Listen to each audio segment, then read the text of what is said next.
My name is Emily Hart. I'm 32 years old, a financial consultant based in Denver, and the only daughter in a family that somehow never wanted to claim me as fully theirs. I've been excluded before, birthdays, trips, even my brother's wedding, but this time, something inside me snapped. I knew I couldn't just accept another quiet December pretending it didn't hurt. If you're watching this, please hit the like button, tell me in the comments where you're tuning in from, and subscribe to this channel. Your support means more than you know, and sharing your own experiences helps remind people like me that we're not alone. Snow fell in slow, heavy flakes, the kind that mute the world into a soft, haunting silence. From the balcony of my Aspen lodge, I could see the golden light spilling from the windows, hear the faint hum of laughter mixed with the warm crackle of the fireplace inside. My chest tightened as I realized the room behind me was filled with family, cousins, uncles, aunts, but not my parents. They weren't absent by accident. They were absent because they had decided, weeks before, that Christmas would be intimate. In my family's language, that word meant something else entirely, without me. It started in early December. I had just finished a grueling day at work when my phone buzzed. A notification lit up the screen, a new message in the Christmas in the Hart House group chat. I opened it without thinking, expecting to see some casual talk about who was bringing what dish, or maybe an old family photo someone dug up. Instead, I scrolled through a thread that had been going for hours, confirming times, assigning tasks, discussing gift exchanges. The part that made my stomach drop was a short, neatly worded line from my mother. Just immediate family this year to keep it special. I read it twice, then again. Immediate family. And yet, my brother's fiancé, whom they had known for all of 6 months, was in the chat, volunteering to bring dessert. My uncle's stepson, barely connected to us by blood, was in there too. My name had not been mentioned once. No question about whether I was coming. No polite, "We hope you understand." Just erased. The thing about growing up in a family where you're always the optional guest is that it trains you to second-guess your worth. I sat in my car that evening long after the engine had cooled, replaying years of moments where I had been left out, brushed off, or subtly undermined. I remembered my 16th birthday when my parents forgot to pick me up after school because they were setting up for my brother's sports banquet. I remembered the Christmas when my gift was a secondhand sweater still carrying the faint scent of someone else's perfume. These weren't accidents. They were patterns. By the next morning, the ache in my chest had turned into something sharper. I told myself I wouldn't cry about it again. Instead, I decided I would make different plans. At first, that simply meant booking a quiet trip somewhere alone, maybe Mexico or Italy, where I could disappear into the crowd. But then I thought about my cousins, the ones I rarely saw because my parents never made space for me in the bigger gatherings. I thought about my uncle, who once told me privately that he couldn't understand why my parents treated me like an afterthought. That's when it hit me. I didn't have to spend Christmas alone. I could host it. Not just host it, but make it unforgettable. I owned a $3 million lodge in Aspen, a property I had worked for and paid off entirely on my own. It had 6 bedrooms, floor-to-ceiling windows, and a view that could make anyone believe in magic again. Why not open it to the people who actually wanted me around? I began making calls that same afternoon. I didn't mention the exclusion. I simply told them I was putting together a Christmas gathering at my place, all expenses covered, flights, food, lodging. I kept my tone light, like it was a spontaneous idea, but inside, I was already picturing the look on my parents' faces when they realized most of the family wouldn't be at their intimate dinner. The responses came fast. My Aunt Sarah was in tears, telling me she hadn't been to the mountains in over a decade. My cousin Mark said it would be the perfect escape from his noisy city apartment.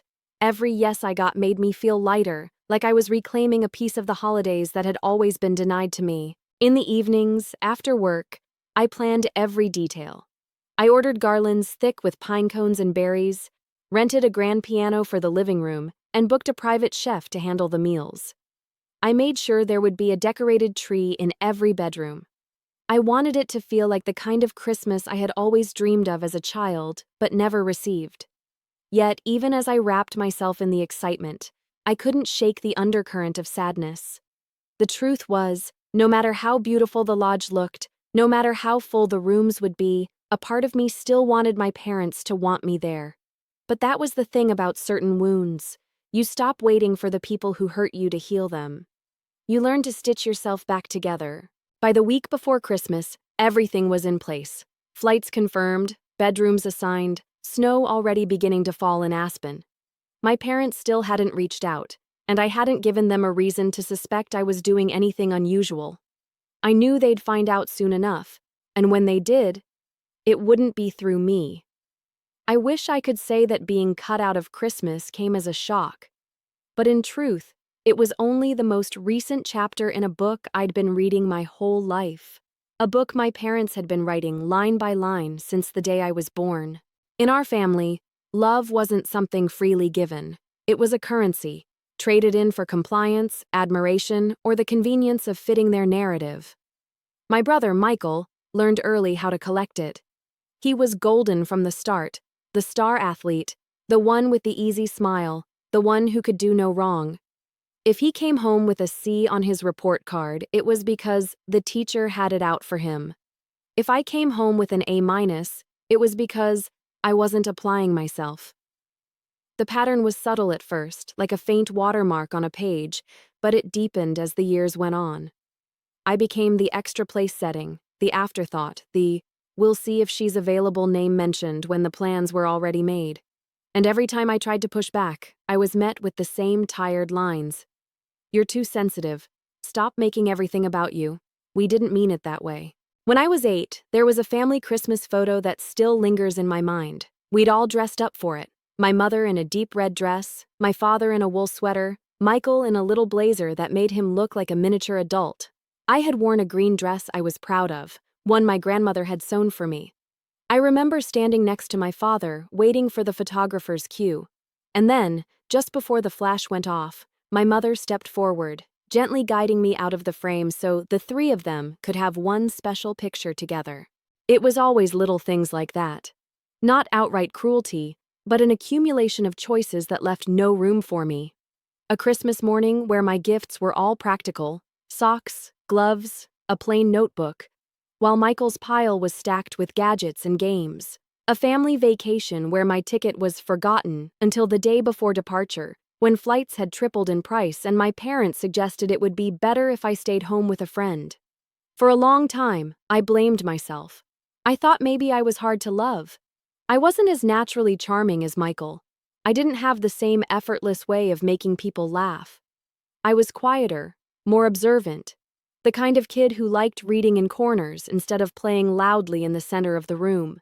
But what I didn't understand then, and only see clearly now, is that my parents didn't want someone they had to learn how to love. They wanted someone who fit their ready-made image of a perfect child. Michael did. I didn't. The years rolled on, and the exclusions kept coming. At my high school graduation, they showed up late, missing my walk across the stage. At college, they skipped parents' weekend to attend one of Michael's local hockey games. Even when I landed my first real job and invited them to visit my new apartment, they called to say they just couldn't make the drive, then posted photos from a spontaneous weekend trip to the coast with Michael and his girlfriend. I tried to rationalize it. I told myself they were busy, that maybe they didn't realize how much it hurt. I would swallow my disappointment, wrap it in politeness, and try again the next time. But each time I extended my hand, they pulled away just far enough to remind me that I wasn't part of their inner circle. The hardest part was that the rest of the family saw it, but no one intervened. My aunts would give me sympathetic looks. My cousins would ask if I was coming to events they knew I hadn't been told about. But nobody ever called my parents out. It wasn't their place, I suppose. Or maybe they didn't want to stir up trouble. But it left me in this strange limbo, seen but not defended. As I got older, I started building my own life, piece by piece. College turned into a career turned into financial stability, and with that came a quiet kind of independence I hadn't known before. I bought my own car, my own condo, and eventually the Aspen Lodge, a place that felt entirely mine, untouched by their disinterest. It was beautiful, but it was also lonely. Because while I had carved out my own space in the world, the part of me that still craved their approval was stubborn. The Christmas before last had been a breaking point in its own way. I'd been invited, technically, but the atmosphere had been so cold, so stiff, that I might as well have been invisible. I sat at the end of the table, conversations skipping over me like stones across a pond. Michael and my parents reminisced about past holidays, all stories that didn't include me. The only time my mother acknowledged me was to ask if I could take the group photo so everyone could be in it. Everyone, of course, meaning everyone but me. So when this year's message came, the one about keeping Christmas intimate, I didn't cry. Not immediately. I didn't even feel shock. What I felt was a deep, hollow confirmation of something I had known for years. I would never be their first choice. And yet, that realization did something unexpected. It didn't just hurt. It freed me. If I would never be chosen, then I didn't have to keep auditioning. I could stop showing up for a role I was never going to get. I could write my own version of what family looked like. That was the seed of the idea that would change everything. Hosting my own Christmas wasn't just about having somewhere to go. It was about taking back the narrative. About saying, if you won't make a place for me, I'll make one myself. In the weeks to come, that thought would grow into something bigger, something my parents never saw coming. And when it happened, it would shift the balance of our family in ways none of us could undo. By the time December settled in around Denver, the city felt wrapped in its own quiet anticipation. Storefronts were strung with lights, coffee shops smelled of cinnamon and clove, and even strangers on the street seemed softer, more patient. I wanted to feel that same warmth, but inside me there was only a low, simmering tension. Every reminder of the holidays felt like a reminder of my place, or lack of one, in my parents' world. It had been years since I'd gone into a holiday season without bracing for some kind of disappointment, but this time was different.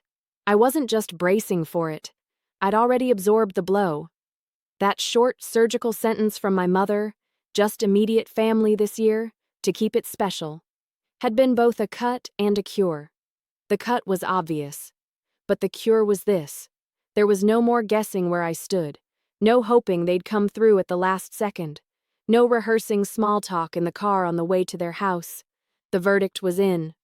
I was out. Oddly enough, that clarity made space for something else. Defiance.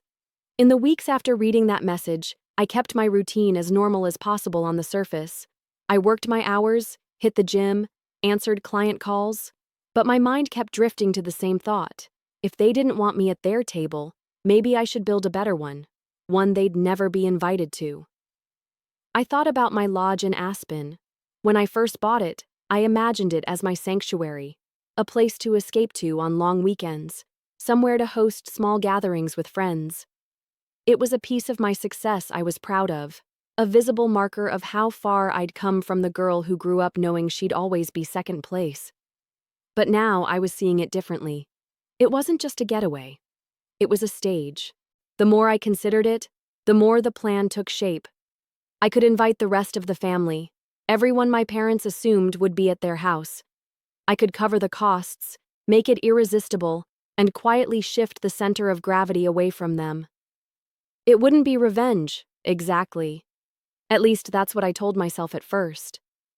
But deep down, I knew part of me wanted them to feel a fraction of the exclusion I'd carried my entire life. Before I reached out to anyone, I thought about who mattered most to me. My Aunt Sarah, who had always sent me birthday cards even when no one else in the family remembered. My cousin Mark, who once let me crash on his couch for a week when I was between apartments. My Uncle James, who had a gentle way of making me feel like my presence was enough. I started with Sarah. I called her on a Wednesday evening, keeping my tone light but letting just enough excitement slip into my voice. I told her I was thinking of hosting a white Christmas in Aspen, the kind of picture-perfect holiday you see on postcards, a lodge with a roaring fire, snowy mountain views, and plenty of space for everyone. I told her I wanted to cover everything, no strings attached. Her reaction was immediate and emotional. She said she hadn't been to the mountains since her honeymoon 30 years ago, and the idea made her feel like a little kid again. That was the first yes, and once I had one, the rest came more easily. Mark jumped at the chance before I could even finish the pitch. My uncle's voice softened when I described the place, and he admitted it sounded a hell of a lot more appealing than driving across the state for another stiff dinner. One by one, the confirmations rolled in, and each one lit something warm inside me. Within a week, the guest list had grown to over a dozen people. I kept the planning discreet. I didn't post about it online, didn't mention it in any group chats. The last thing I wanted was for word to get back to my parents before the weekend actually arrived. If they found out early, they'd find a way to spin it, make me out to be manipulative or ungrateful. No, they needed to discover this in real time when the absence of their guests couldn't be explained away. I threw myself into the preparations. I hired a private chef to prepare a multi-course Christmas dinner, ordered handmade ornaments for the trees, and booked sleigh rides for the day after.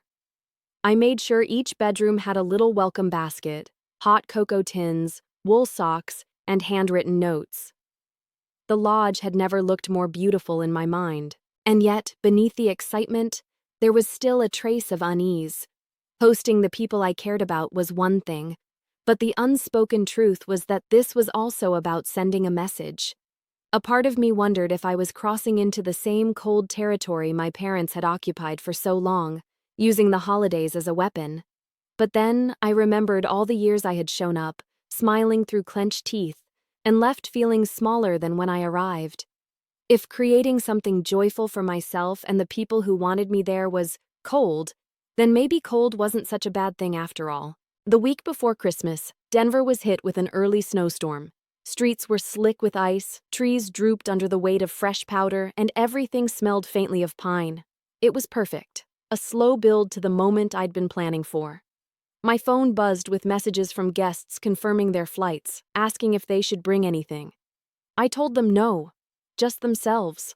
I wanted them to arrive with nothing but their presence.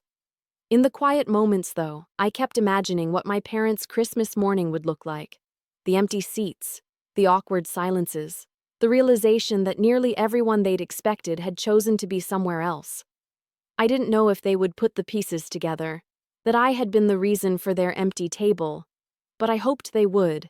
I wanted them to feel, just for a day, what it was like to be left out of a story that was supposed to include you. As the days counted down, I found myself sleeping less, running through checklists in my head. Food deliveries, firewood, linens. I wanted everything perfect, not because I needed to impress anyone, but because I needed this to feel like more than an act of defiance. I needed it to feel like the first real Christmas of my life. And somewhere, deep in that mix of excitement and anxiety, I knew this. Once it happened, there would be no going back. Whatever fragile thread still connected me to my parents would be cut clean through. There's a strange kind of sting in being excluded, sharper than simple absence, deeper than just being forgotten. It's the knowledge that a choice was made, and you weren't on the winning side of it. For me, that choice was sealed in a single, silent omission. My name missing from an invitation that the rest of my family had already received. The group chat was only the beginning. Over the next few days, little clues surfaced like shards of glass catching the light. My brother posted a photo of himself and his fiancée holding matching Christmas sweaters with the caption, "For the big night." My mother shared a recipe for glazed ham, tagging half the family, but not me. I learned through my cousin that my parents had booked a harpist, to play during dinner. It was as if they were staging the most elaborate production of Christmas Without Emily they could imagine. The silence toward me wasn't accidental. It was deliberate, careful. My parents had perfected the art of exclusion without confrontation. They wouldn't call to say I wasn't invited. They wouldn't send a message spelling it out. They simply wouldn't acknowledge my existence, letting the absence do the talking for them. This time, though, I didn't just absorb it. I let it become fuel. By now, my Aspen guest list was nearly final. Flights had been booked, the chef had confirmed the menu, and the lodge was filling in my mind with warmth and color. But the trick was keeping it quiet until the last possible moment. The success of this plan depended on one thing: my parents not finding out until it was too late to do anything about it. I avoided any public hints. No photos of garlands being hung, no casual mentions about having a big Christmas this year. I kept my calls with family members brief and practical, focused entirely on logistics. I told everyone to keep it between us, not because I was worried about my parents crashing the party, but because I wanted the impact to be complete. Still, the secrecy carried a strange weight. At night, I'd lie awake, imagining the exact moment they'd notice. Would it be during dinner, when they saw the empty chairs? Or earlier in the day, when people failed to show up altogether? Would someone let it slip? Would they scroll through Instagram and see a cousin posting a snow-covered view from my balcony? The closer we got to Christmas, the more real the risk felt. My parents had a way of controlling the narrative, of twisting situations so that they became the victims. If they found out early, they could turn this into another story about how I'd turned the family against them. But if they found out at the right moment, in the right way, the silence around their table would speak louder than any accusation I could ever make. By mid-December, the snow in Aspen was heavy enough to make every photo look like a postcard. I made a final trip up to the lodge before the guests arrived, walking through each room with a checklist. Every bed was made, each one draped with a quilt in deep reds and forest greens. Stockings hung from the mantel. The kitchen smelled faintly of pine and cinnamon, even though the real cooking hadn't started yet. Standing in the main room, I felt a rush of something I hadn't felt in years: ownership. This wasn't borrowed space or a table where I had to wait to be served. This was mine, built from my work, my choices, my ability to give myself what my parents never had. Still, beneath that pride, there was a quiet ache. Because for all my confidence, I knew the truth. A part of me still wished they'd call, just once, and ask where I'd be for Christmas. Not because they'd miss me, but because it would mean they noticed I wasn't there. That call never came, and maybe I realized that was the point. The lodge had always been my escape, but now it was becoming my statement. Every corner I decorated, every list I checked off, was a quiet declaration: I will not spend another Christmas as an afterthought. The plan was simple enough on paper: invite the rest of the family to Aspen, cover the costs, give them an experience so warm and memorable that they wouldn't think twice about skipping my parents' dinner. But in execution, it was an elaborate dance of timing, coordination, and secrecy. I started with travel arrangements. Flights were booked from every corner of the country, each itinerary routed so guests would arrive within a tight window on the 23rd. A private shuttle would meet them at the airport and take them straight to the lodge. No wandering through town, no risk of bumping into someone who might leak the news. I wanted that moment, the first step inside, the first gasp at the view, to feel like crossing into another world. The lodge itself was already a showpiece. 6 bedrooms, all with their own fireplaces, floor-to-ceiling windows that looked out over untouched snowfields, a great room with beams of dark walnut and a stone hearth that could swallow you in its warmth. But for Christmas, I wanted more. I hired a florist to create garlands so thick they almost looked alive, winding them along stair railings and over doorways. The dining table would be dressed with candles in varying heights, their flames mirrored in gold-rimmed glasses. I had 2 trees, one in the great room, towering at 12 feet, and another in the upstairs lounge, each branch carefully layered with ornaments. Not store-bought sets, but the kind you find at little artisan markets: blown glass, hand-painted wood, tiny metal bells that chimed when you brushed past. Food was just as important. The chef and I had spent hours on the menu, building it like a story. The first night would be casual: baked brie, mulled wine, hearty soups.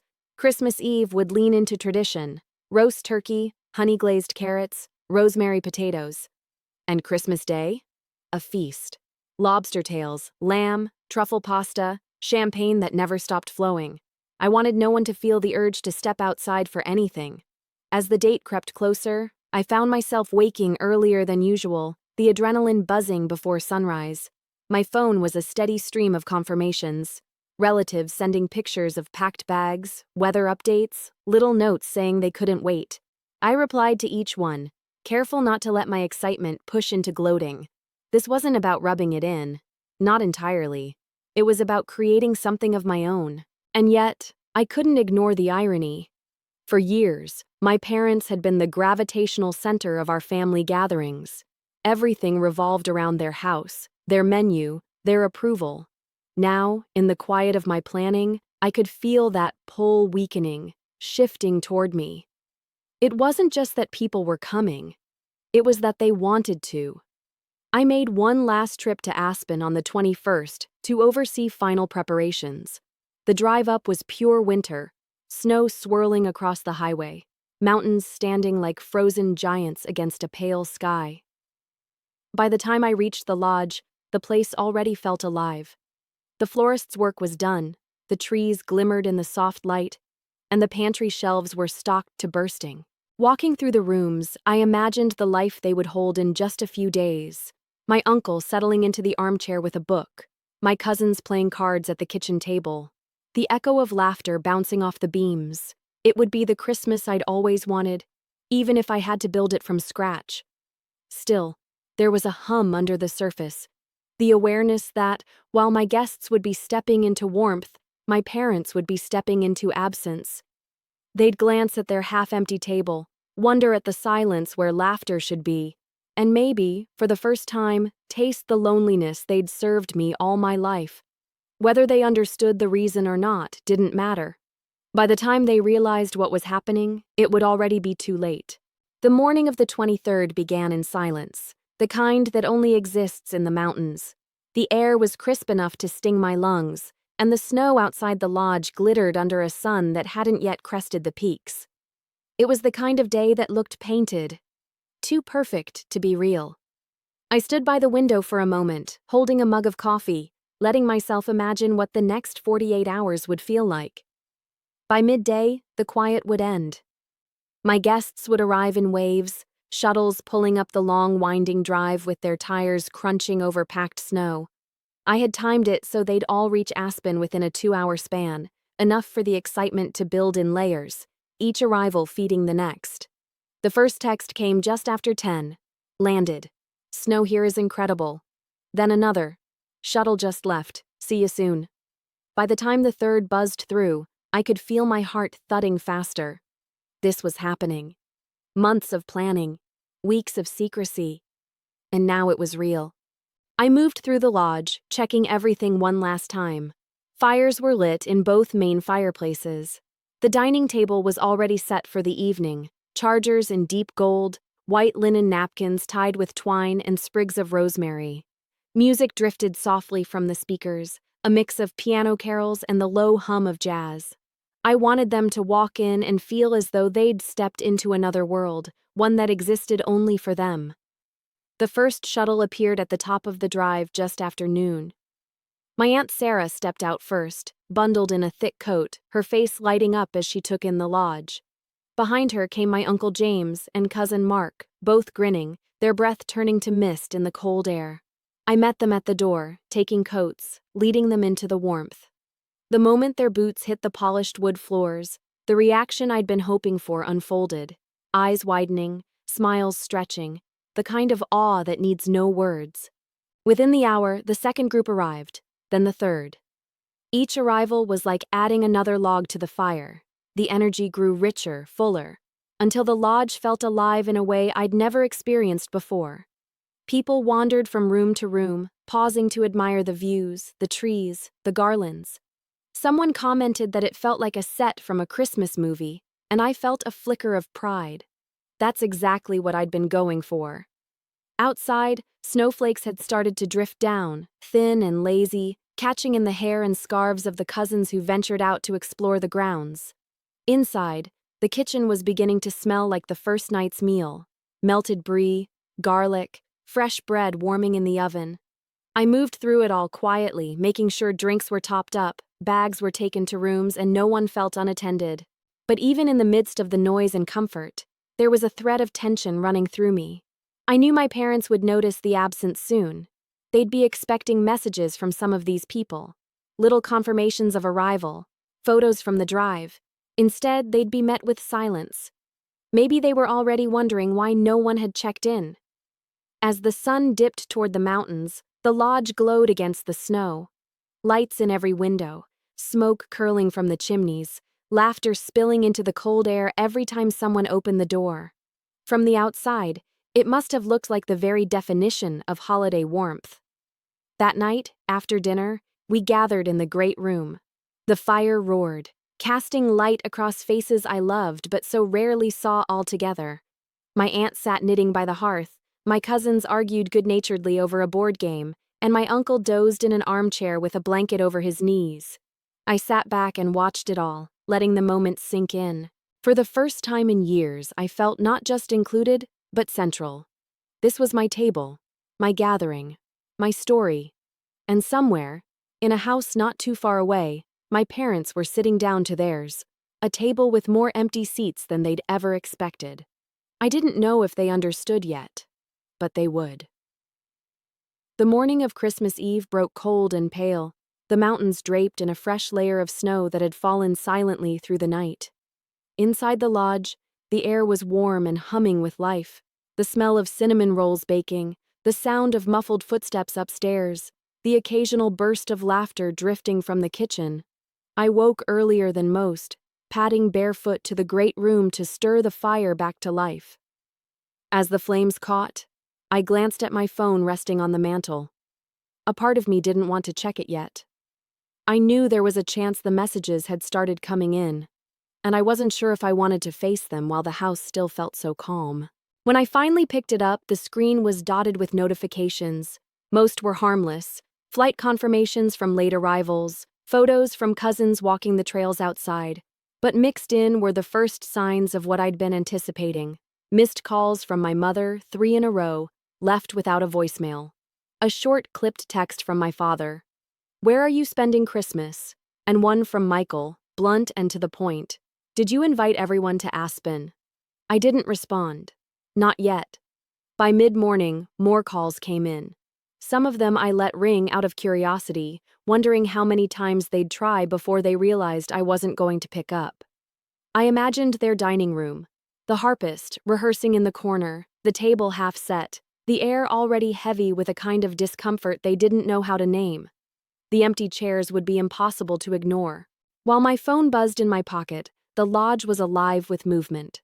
My uncle and a few cousins ventured outside for sledding, their shouts echoing through the snow.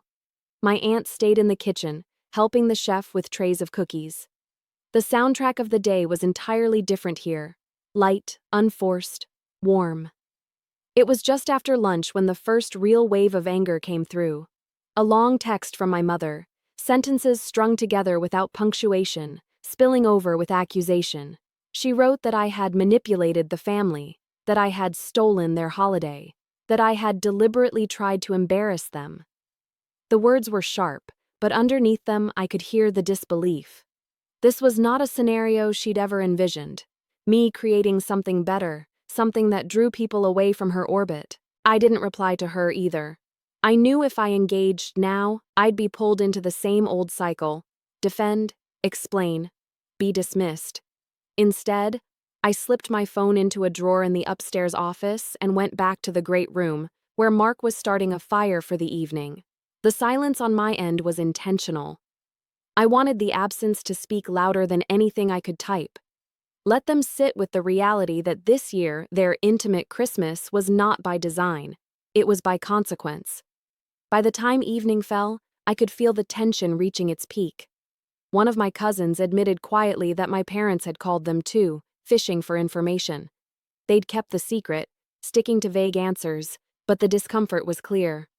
I told them I didn't expect anyone to lie for me, just to enjoy themselves and let the night be what it was. Dinner that evening was slow and indulgent, the kind of meal where no one feels rushed to leave the table. Candles flickered against the windows, casting light over the snow outside. I caught myself wondering if my parents had even gone through with their dinner or if they'd canceled altogether. Either way, I knew they were thinking about this, about me, about the people here, about the power they no longer held. Later, as the night wound down and the house grew quiet, I stepped out onto the balcony. The air was sharp, the stars bright above the mountains. Somewhere beyond those ridges, my parents were closing the door on a Christmas they hadn't planned for. And I was here, surrounded by warmth, with no desire to look back. Christmas morning in Aspen felt like a page torn from a storybook. The sun rose slow and golden, turning the snow into a field of diamonds.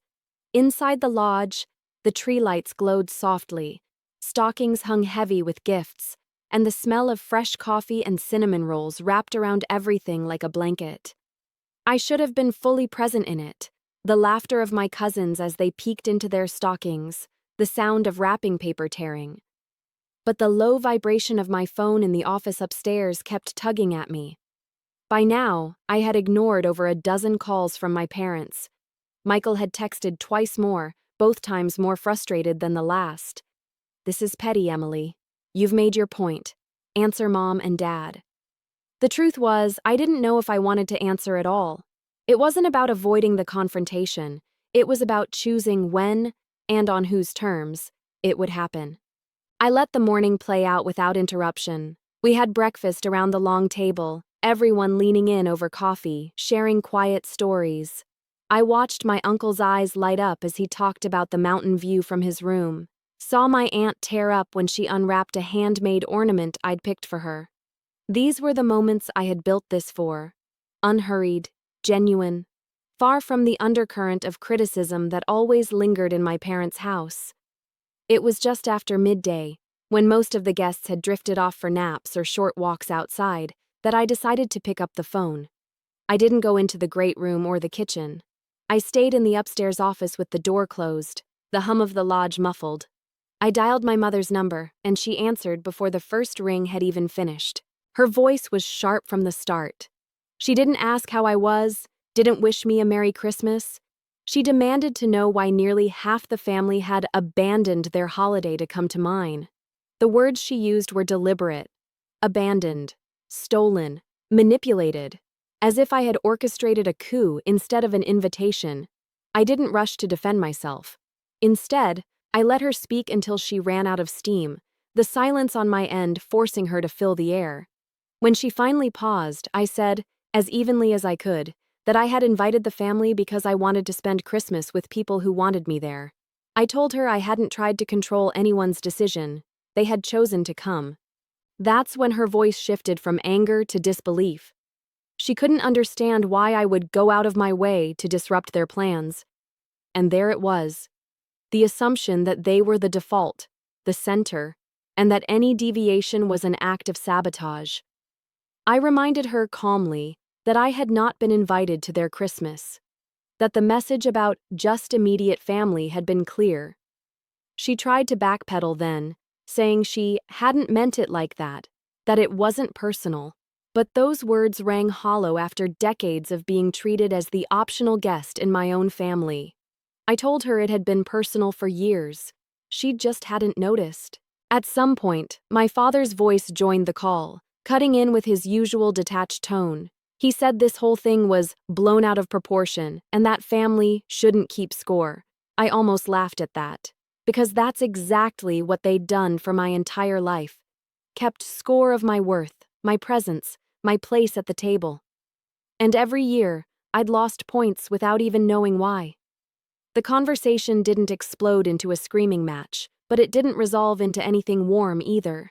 By the end, I could hear the stubborn edge in both their voices, the refusal to admit they had done anything wrong.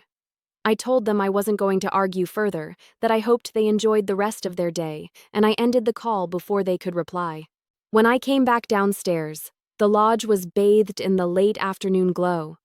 My guests were gathered in the great room again, sipping cocoa, talking in small clusters. No one asked what the call had been about, and I didn't offer it up. It felt better to leave it where it belonged, upstairs, behind a closed door. Later that evening, after dinner, I stepped outside with my cousin Mark. The air was cold enough to make my breath hang like smoke. He told me quietly that my parents had called him earlier in the day, too, trying to get him to explain why he'd chosen my side. He'd told them there were no sides, that he'd simply wanted to be here. Then he looked at me and said, "They don't get it, Em." and they might never get it. But that doesn't mean you have to keep playing along. That line stayed with me long after we went back inside. Because it was true.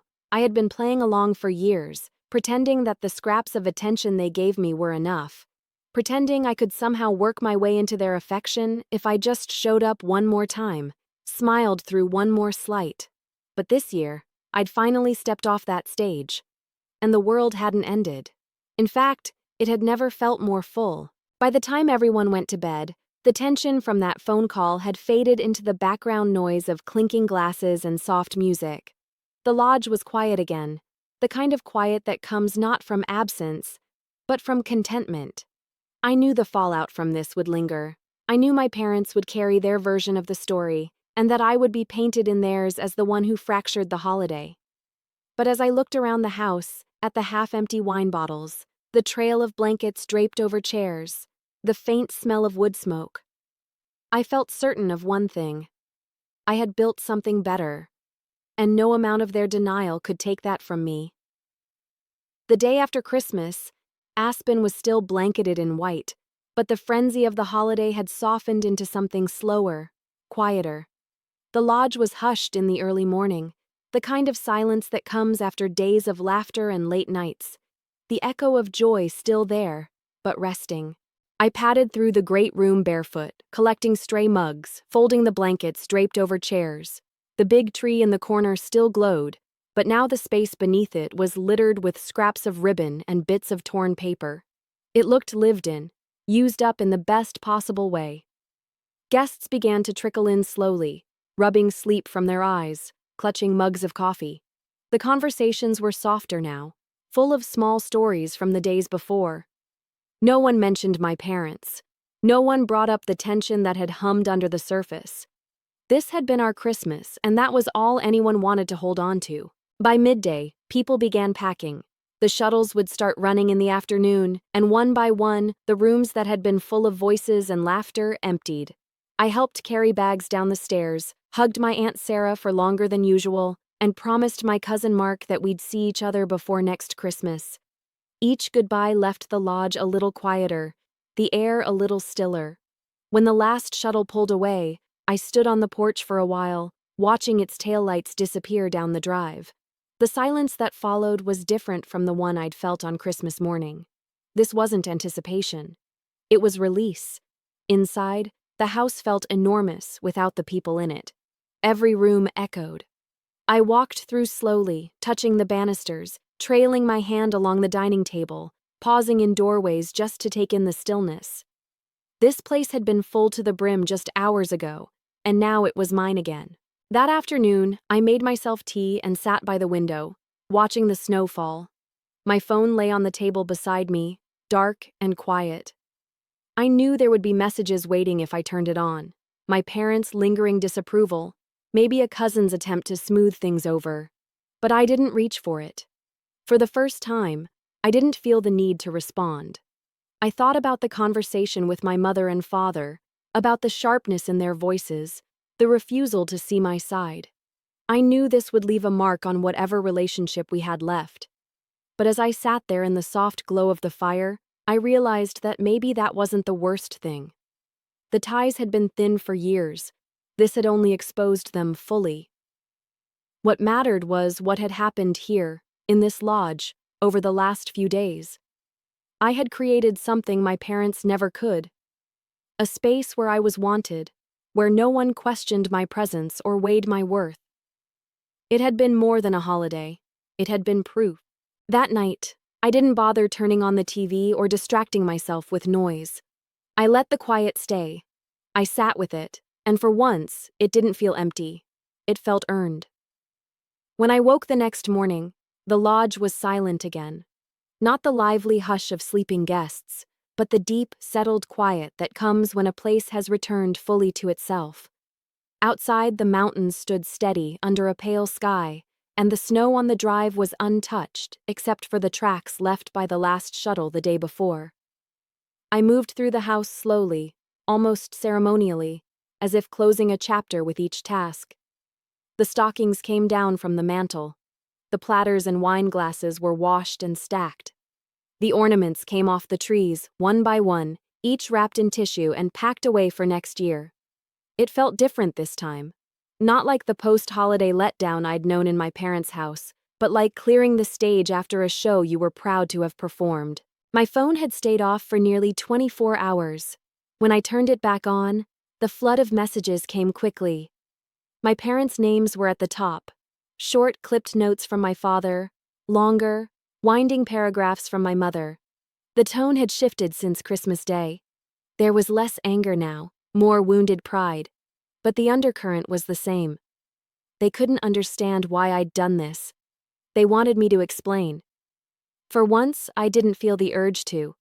I'd spent years trying to get them to see me, to understand the impact of their choices, and all it had ever done was exhaust me. I wasn't going to keep handing over explanations they had no intention of hearing. Instead, I replied with something simple. I had a wonderful Christmas. I hope you did too. It wasn't an olive branch, but it wasn't a weapon either. It was the truth. In the days that followed, I stayed in Aspen, letting the lodge be my retreat rather than just a backdrop for a holiday. I went on long walks through the snow-covered trails, the only sound my boots crunching against the packed ground. I read by the fire until the light outside faded into indigo.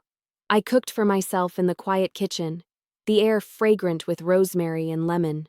It was during one of those walks, wrapped in a scarf and watching my breath curl into the cold air, that I understood something important. For so long, my place in the family had been defined by what they gave me: an invitation, a seat at the table, a gift that proved I was remembered. This year had broken that pattern. I had given myself a place, without their permission. I had made my own table. I didn't know what future holidays would look like.